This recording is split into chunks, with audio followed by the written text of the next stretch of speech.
Hey, this is Rod Cleef, and you are listening to the Mailbox Money Show with Bronson Hill.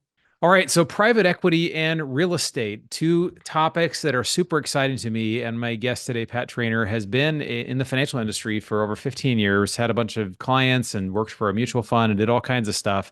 And then he decided, remember, we actually talked to him several years ago because he was starting to get into syndication. And now he's done it. He's got, thousands of multifamily and self-storage and hotel units, and he's really doing it. So we have a great conversation about private equity, about what's attractive today, what you should look at if you're a new investor. So let's jump in and get into this interview with Pat. All right, welcome to the Mailbox Money Show. This is your host, Bronson Hill. I'm here with Pat Traynor. Really excited to be here today. He's got some amazing experience. So, Pat, how you doing today, brother? Doing awesome. Thanks for taking some time. Yeah, we just talked a little bit before the show here, and you were saying that you were in New York and now you're in Florida, which of course life is just better in Florida and the beach is better in Florida. So, um, Yep. so tell us a little bit about your background. I know you're the host of the Banana King podcast, and you've got a story behind that, but just about your own journey and kind of how you had 15 years of finance, and just give us that story there.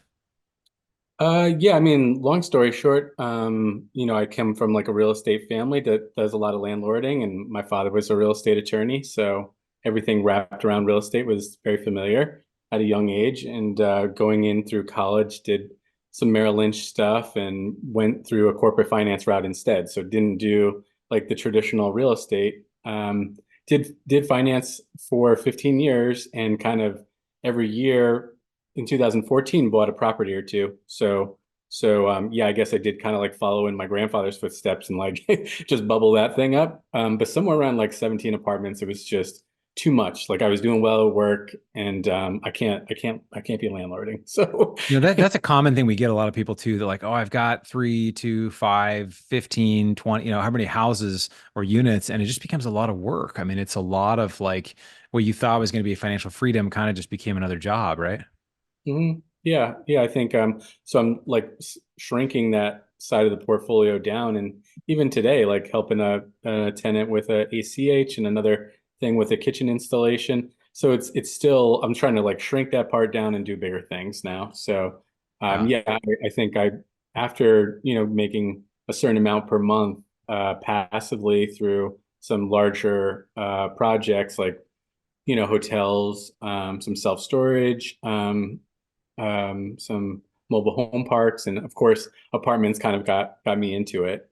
Um, but after a certain period of time, I know I didn't need work for necessarily, but I thought that I could do this private equity thing a little bit better than some of the partners that I'm aligned with. I guess I felt like a huge percentage of the time it's real estate developers, and they know Right. construction really well. But that's they didn't have the economic hat, similar to your background. They maybe didn't have the same investing hat on. So I wanted to build an LP focused firm. So Yeah.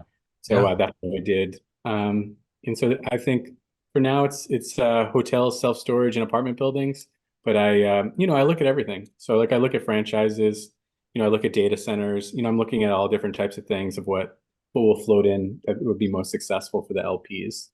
So Yeah. Yeah, that's kind of what we've done as well, is like, it can make sense for, a certain asset at a certain time. I mean, it seemed like multifamily a few years ago was like, I mean, it was really hot, then it got like overheated, and then it's kind of, we've taken a couple of year break. We're kind of getting back into it now. But it just, being an investor that has different things you can do, you can choose what's the most attractive thing at the right time. Can you talk? I call multifamily investing, it's kind of like the gateway drug. Like you kind of start with that one, and it's like, oh, you start with everybody kind of understands that you move into other things. Is that the one you started with? And that's kind of what kind of got you going in like the bigger real estate stuff?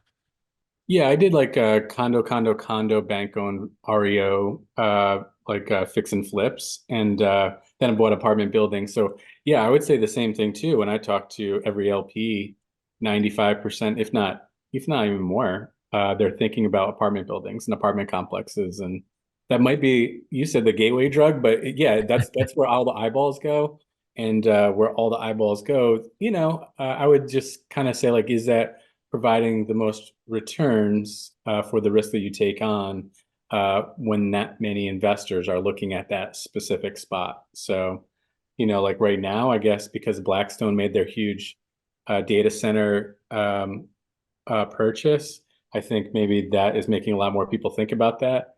But I think for now, I think a lot of people like love the apartment style. But I think that's a good entry into private equity, but that's not like the end all be all. I think really trying to find the best returns for the risk you're willing to take on, similar to Yeah. like stocks and bonds, right?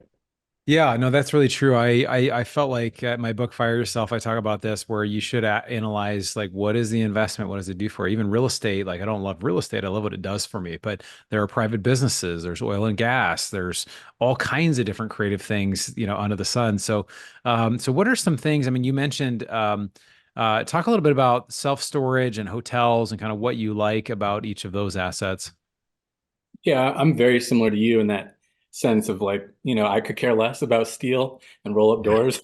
Yeah, right. Like I don't think self-storage moves me per se, but I think it's a capital light project. So it doesn't take much. Like today I got three quotes for, $30,000 and $50,000 for, 20,000 square feet of steel. That's we're going to create, 50 to 100 units in that little space. 100 units, $100 a month. That's $10,000 a month. So that's something that you can never do with apartment buildings. Like you probably buy $1 million worth of real estate in order to get that type of $10,000 a month thing. Yeah. So yeah, I think long story short on self-storage is, they trade at $120 a square foot. So that's nationally. Private, climate controlled is about 20 or 30% more than that. And of course, cities that have wind the sails get more attractive than that too. So long story short is, the margin of safety, you're getting in at an entry level that's like at the foundation level pricing. So you have concrete, you have grading, you have, the cheapest steel that you can get for the construction, and revenue that's supportive, that has, you're multiplying diversification times 500 units or maybe 1,000 units. Yeah. So self-storage, I think, for the lift that you do, for the work that you do, you get a pretty strong rate of return. And it's capital light in a sense of, the construction's not super heavy. The employees are not super heavy. You don't need electricians and plumbers and repairmen and city officials and permitting and planning. You don't need as much of it. And then the customers themselves, when they're coming in once a month, once a quarter, maybe once a year. We definitely have some ones that are just physically empty that they just could care less. Yeah. So, so it's a capital light project. That means like your real estate is not getting beat up. Um, and I think for all intents and purposes, it's one of the easier types of self-storage to manage. So, any tenant that I have for me landlording apartment buildings, yeah, they have, a 5-year-old that like breaks a toilet or a bathtub, and that's something that has to be fixed like immediately. Like Yeah. I have to stop what I'm doing and I have to work on that thing. And there's no, emergency in self-storage. Yeah. Yeah. Yeah, no, So it's true. It's not like, and a lot of these people they say it's like was it the different D's, the death, divorce, there's all these reasons why people move stuff and downsizing, all the things people do, and they're like, oh yeah, I'm gonna move this, and it's just like you can raise rents pretty consistently, and people are not gonna like for $30 a month, they're not gonna like rent a truck and come over and move it across town. It's just a pain in the butt to do. And so it is pretty automatic. And to kind of, I heard somebody say this too. Don't fall in love with the deal, fall in love with the numbers, right? And that's where I think you and our background, I think for a lot of savvy investors, there's just like, what do the numbers actually say? We're actually looking at potentially now. I'm not sure that we're going to get it, but it's basically a company that sells women's undergarments and makeup. But it's like we may be able to finance 85% of it through a private equity loan and the other 15% through a seller carry. So it could literally be almost no money down, trading at like just over 3.5 times earnings. And I'm like, and it's like a $15 million company. I'm like, this is pretty, it may be a pretty nice setup. So it's amazing sometimes too. Private equity does include real estate, includes other things, such as businesses or other sorts of things. What are some of the things that you've looked at kind of outside of the traditional, some of the deals that you've done? I mean, there are other things that you're like, oh, this would be kind of interesting, but it's just a little bit outside the box. yeah, I mean, I think I double clicked on Five Guys franchises. I think I had a friend in Colorado that had like 13 of them. And I think I just randomly worked with somebody in private equity that was the third largest owner of Five Guys franchises. So I double clicked and triple clicked down that. And I think for sure the rate of returns are quite helpful. But Hmm. but I would say like you can't just have one. You have to gobble up a few. Yeah. So Yeah. so it's about sizing. And I think for me at like my sizing, I don't it's just me and my team. So we're not a firm that just like uh has $25 million acquisitions and things like that. Similar to what you said about the undergarment Yeah. makeup. Yeah, that's fantastic to get 85% finance and a seller carry. But you wouldn't really find that in franchises. But Yeah. I think there's really power in names. I think hotels are very much like that. Yeah. 65% of all hotels stay at those brands, the Hilton Yeah. brands and all the things under it, the Marriott brands and all the things under that, and the Choice brands and all the things under that. So Wow. people know exactly what they're getting when they Yeah. go to McDonald's in Mexico, and they go to McDonald's in Paris, and they go to McDonald's in Cocoa Beach, Florida. Yeah, it's funny. McDonald's, I was in India a little while ago and they had like, it's just different things on the menu. They still maybe had fries, other things, but like everything looks a little different, but it's the same standard. Say if you go to Starbucks, you know your drink's going to be prepared a certain way. You know that, it's just kind of a given. And so it's a way, I feel like we have so much complexity in life that it's just nice to be able to like, if you're in another city, you're traveling, you're around, you're in another part of town, you can go and okay, I'm going to go to Starbucks and they're going to have what I want the way I want it. And I don't have to think about it. And it's like, the Yeah, predictability is not 100%, but it's probably pretty close to like if you describe it well enough, it's close to 100%. So, so yeah. that's amazing. So franchising, and I know some people like I know a guy that had a dog care or dog grooming. I think it was like dog care and doggy daycare kind of thing. He had 100 franchises of a doggy daycare thing, and they just sold it for probably like $500 million or some crazy amount of money. But it is amazing, and really comes down to the scaling up. So this like kind of the roll up strategy, right? So you've got we've done it with car washes. We've got a partner who's we have 20 car washes, and we're trying to get to 50, and we're kind of working on scaling up. And so there's some of that. But have you guys done some of the roll-up strategies of any of these things that you've looked at, or is it more just kind of like you're kind of looking into the different private equity options and kind of feeling it out? Yeah, I think for self-storage, well, it depends on what you mean by roll up, but yeah, I think we're building little franchises that can be rolled up into a bigger group. But I think, yeah, I can think of for self-storage, at least Prime comes to an example as they're a brand and they roll up all these random self-storage facilities into their Prime, and that's largely it's run for a real estate investment trust. But yeah, for the most part, I'm basically doing the elbow grease of, buy something that needs a lot of love and attention, buy something that's poorly run. Maybe business efficiencies are not, not tech forward. It's a lot of 65 and 70-year-olds running self-storage facilities. And can we add a marketing element that's just unique? And can we do a lot of construction? Can we double the size of the place? So if we can double the size of the place and we're getting steel affordably from China, and our people are building it out, it's again like that margin of safety of, Yeah. we can't buy this stuff this affordably, so let's build it. So Yeah. so I like the idea of cash flow on day one, a physical facility that's already cash flowing, and then we can make more cash flow through additional construction. Like, right now we probably have 70,000 square feet of some warehouse, and we built 30 or I think 40,000 square feet on the first floor, filling it up. And right now we're talking about the second floor. So what to do on the second floor while we build up the first floor. So cash flows, of course, and that extra component for the second floor will be really good in year two, in year three, and four. But you can only go at the pace of supply and demand. So the demand for the area is probably 20 new customers a month. Yeah. So yeah, I don't know. In your perspective, obviously the name of the podcast is about cash flow, but is that kind of like where you spend most of your time is on cash flowing businesses, or do you do development stuff too? Yeah, we've done a variety of stuff. So we've done, about 2,000 multifamily units, which about the last couple years, cash flow in real estate has been much trickier, right? It's been harder to find when rates have risen. A lot of cash flow has kind of dried up in a lot of deals.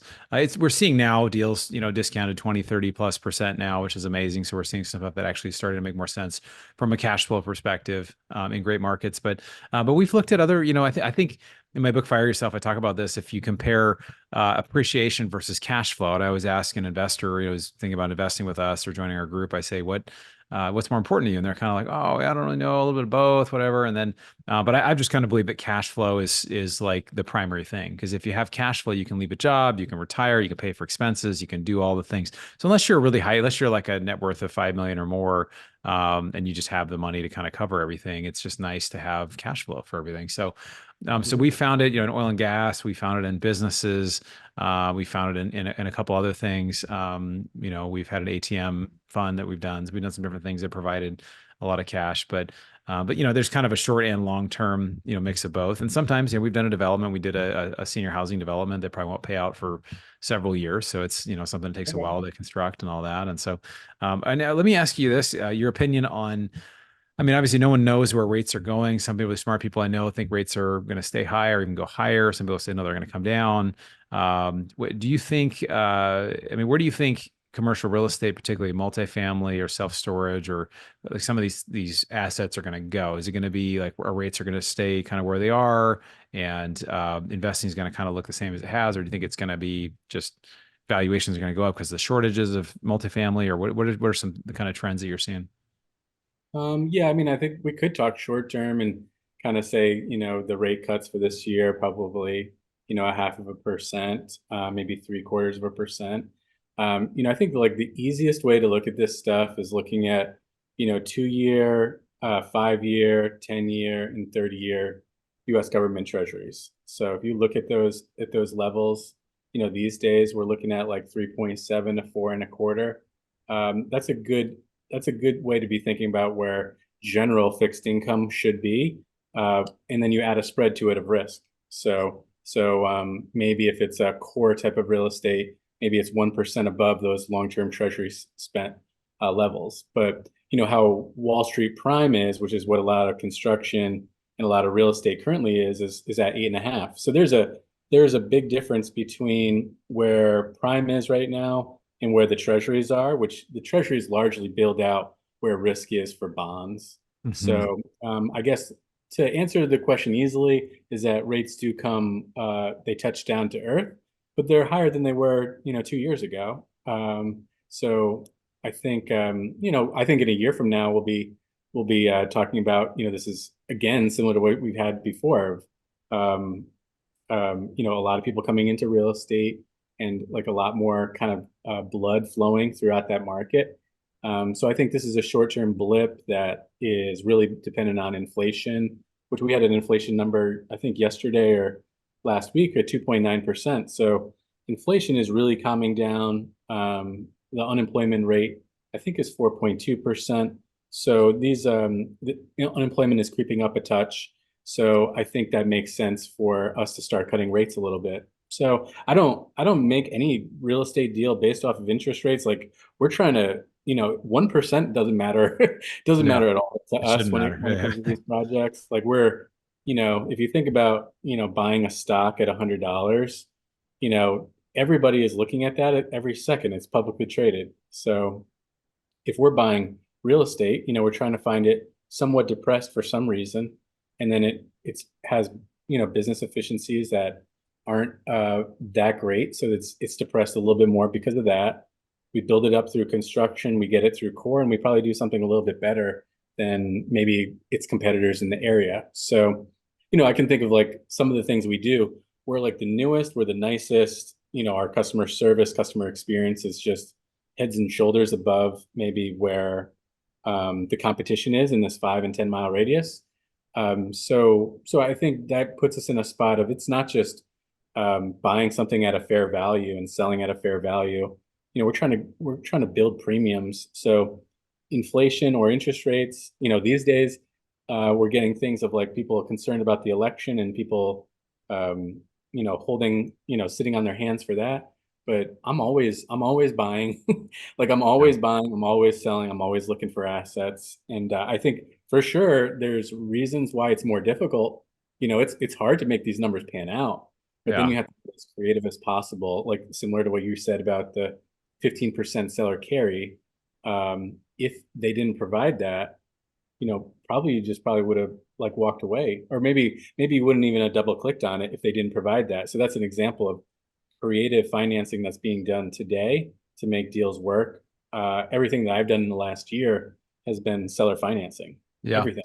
Yeah, they So, said back in the 70s or early 80s when inflation was super high and rates were super high, there was a lot more seller financing. It was just kind of like, well, I don't want to pay a 17% rate. Okay, well, let's give you a note here or something, and they'd make it work. And it's just amazing how deals are getting done all the time. I think a lot of people don't realize like single family has been pretty stable. It's like a tale of two different, real estate worlds, right? The single family world is like 40% of these homes are owned in cash.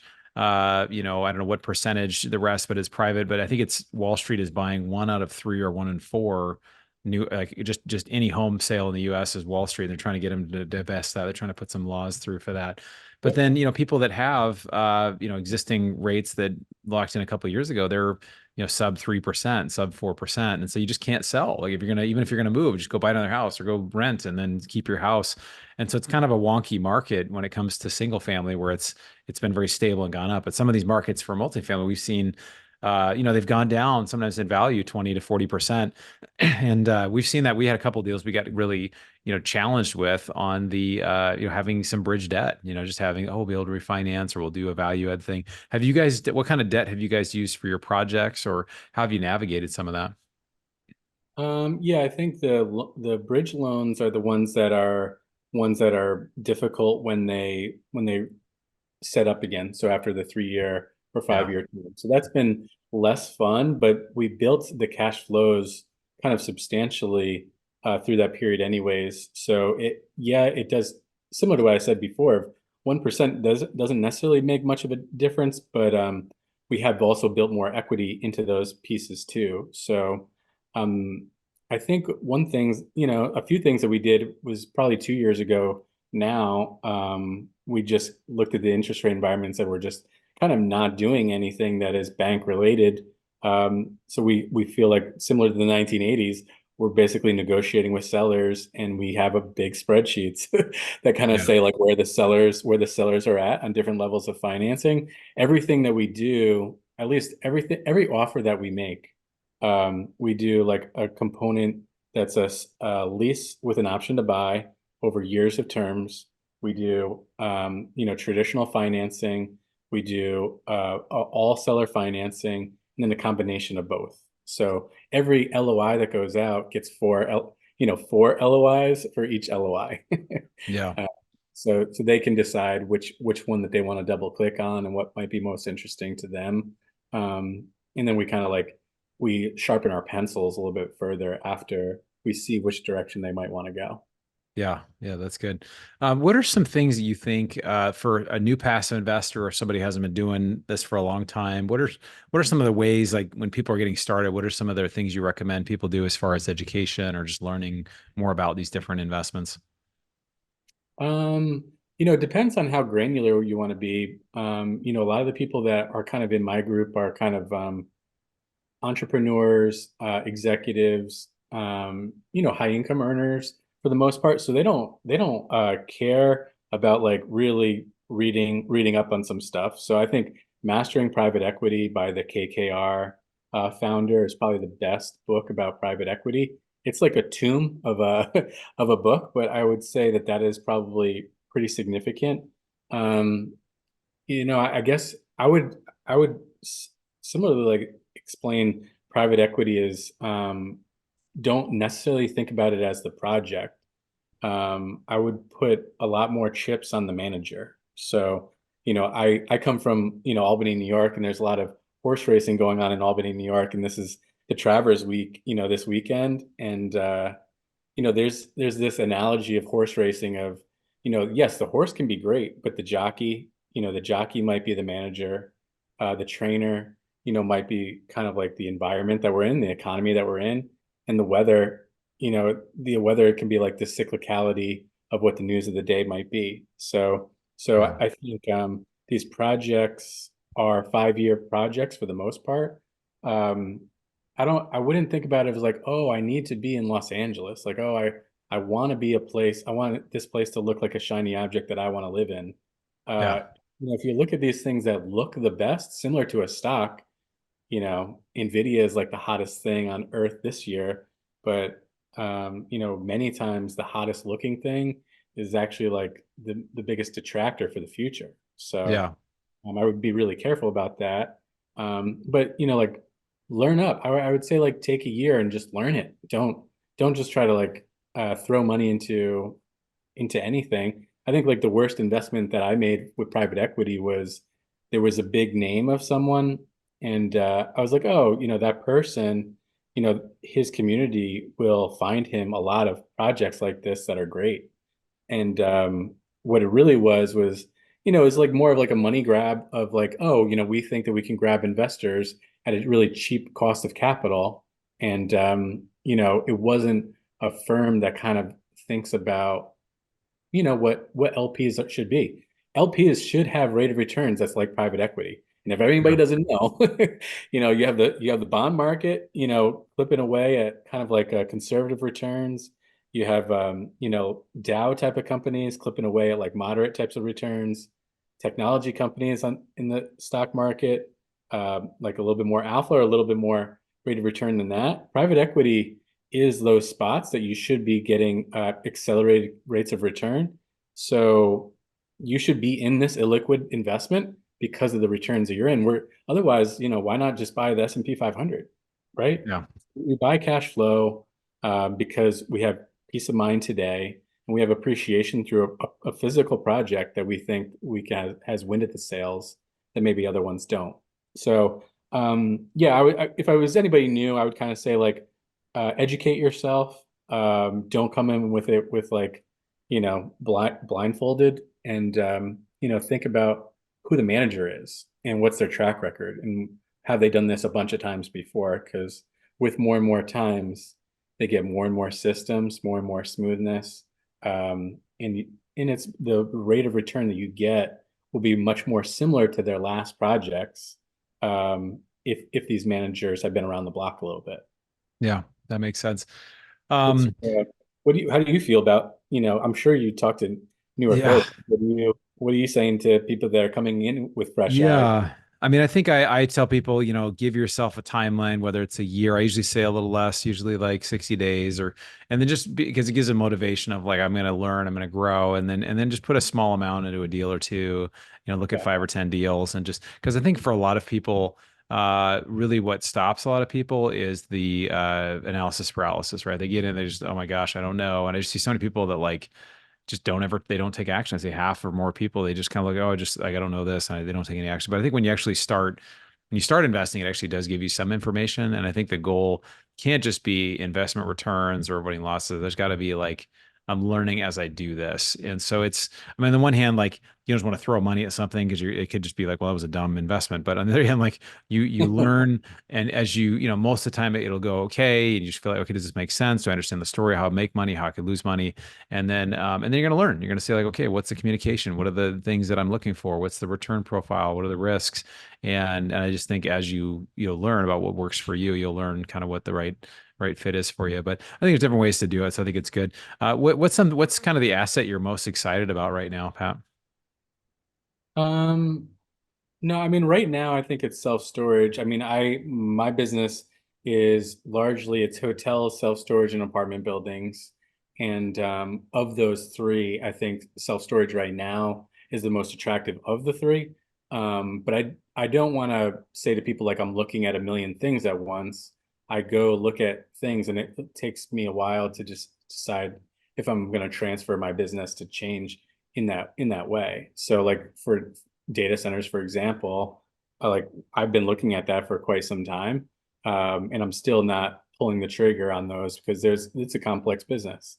So, but I think self-storage is the easiest right now because of basically cap rate compression and the cost of capital and the ease of purchasing these properties, whether they be brand new or kind of the mom and pops.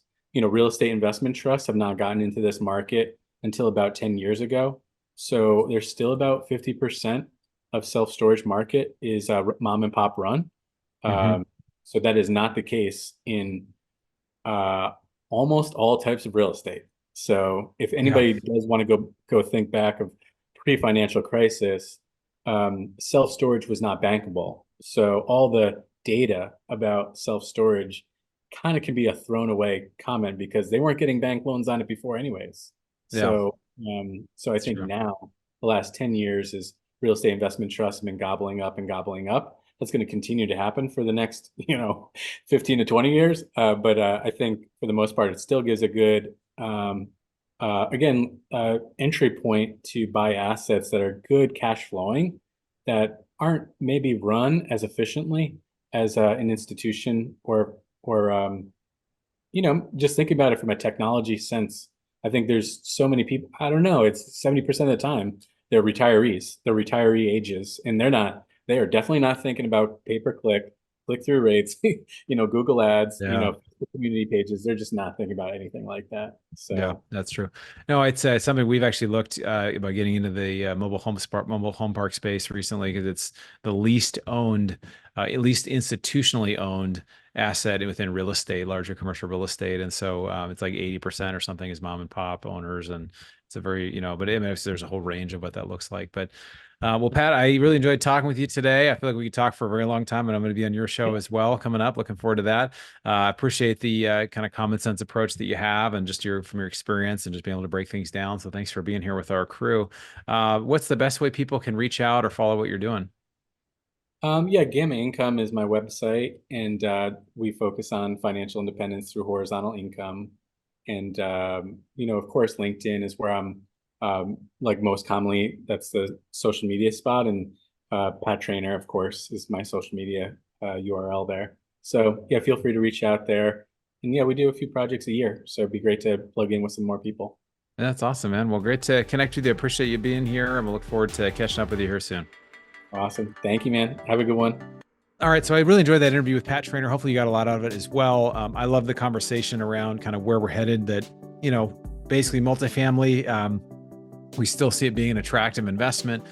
Rates could come down a little bit, but again, it's just getting into assets that are solid, cash flow, appreciation. We know there's going to be more demand for these assets. And so I loved what he said about being a passive investor, that you have to look for what makes sense for you, right? If you're looking for cash flow, appreciation, tax benefits, then you got to find deals that do that. Don't fall in love with the deal, fall in love with the numbers. Real estate, I don't love real estate, but I love what it does for me. Those are all themes that as a passive investor, you should be thinking about, right? So if you're looking to reduce taxes, you're a high earner, there's investments like oil and gas that do that. If you're looking for cash flow, there are private businesses or things that give cash flow, and that's what allows you to leave your job.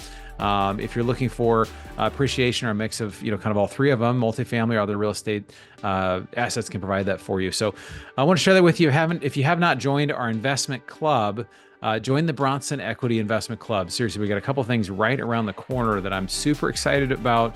They're alternative. Some of them, actually, a couple of them are not real estate. So I'm really excited about them. If you're not in our investment club, you're not hearing about them. So you can go to the link below or bronsonequity.com, hit the join button. We will start a relationship with you. You can set up a call, and look forward to catching you on the next episode of the Mailbox Money Show. You've been listening to the Mailbox Money Podcast. For more free resources, articles, and videos, go to bronsonequity.com.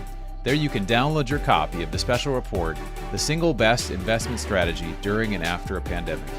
None of the information shared here is an offer to buy a specific investment, and this is for educational purposes only. Consult your financial, legal, and tax professionals and use your own common sense before making any investment decisions. Thanks for joining us, and be sure to tune in next time for more Mailbox Money.